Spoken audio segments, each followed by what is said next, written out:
বুখারী হাদিস 4799 হযরত ইবনে উমর রাদিয়াল্লাহু আনহু থেকে বর্ণিত। তিনি বলেন নবী সাল্লাল্লাহু আলাইহি ওয়াসাল্লাম বলেছেন, তোমাদের কাউকে যদি ওলিমার দাওয়াত দেওয়া হয় তা অবশ্যই কবুল করবে। হাদিস বুখারী। ব্যাখ্যা: ওলিমা বলতে আপনার বিয়ের, সে বরযাত্রী কন্যাযাত্রীর পক্ষ থেকে যেই দাওয়াত নেই ওটা কবুল করতে বলেছেন নবী সাল্লাল্লাহু আলাইহি ওয়াসাল্লাম। আর তখন দাওয়াত নেওয়ার পরে, যে কোনো দাওয়াত নেওয়ার পরে সেই দাওয়াতটা আপনার জন্য ওয়াজিব হয়ে যাবে যাওয়া। আপনি যদি না যান, ওয়াজিব তরক করার সমানে গোনা হবে। যেমন বিতের নামাজ ত্যাগ করলে যেমন গোনা, দুই দিন নামাজ ত্যাগ করলে যেমন, খুতবা শোনা ত্যাগ করলে যেমন গোনা, এবং সালামের উত্তর না দিলে যেমন গোনা হয়, ফিতরা না দিলে যেমন গোনা হয়, ঠিক এরকম ওয়াজিব তরক করার সমানে গোনা হবে।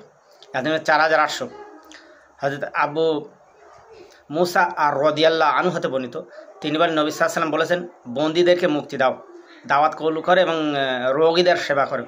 হাদিস বুখারী। ব্যাখ্যা: এখানে 3টি অপশান দেওয়া আছে। বন্দী অর্থাৎ সাজা কেটে গিয়েছে যেসব বন্দী, তাদের মুক্তি দিতে হবে, কিন্তু সামর্থ্য থাকলে যারা মানব সম্প্রদায়ের জন্য ক্ষতিকারক নয় এমন বন্দীদের মুক্তি দিতে বলেছেন। অন্যায়ভাবে যারা আটকে রয়েছেন বা কেউ যদি মূল স্রোতে ফিরতে যায় সময় তাদের ছেড়ে দিতে বলেছেন। আর এখানে রোগীর সেবা করতে বলেছেন, তার পূর্বে দাওয়াত কবুল করতে বলেছেন। আমি ইতিপূর্বে ওই হাদিস আলোচনা করেছি।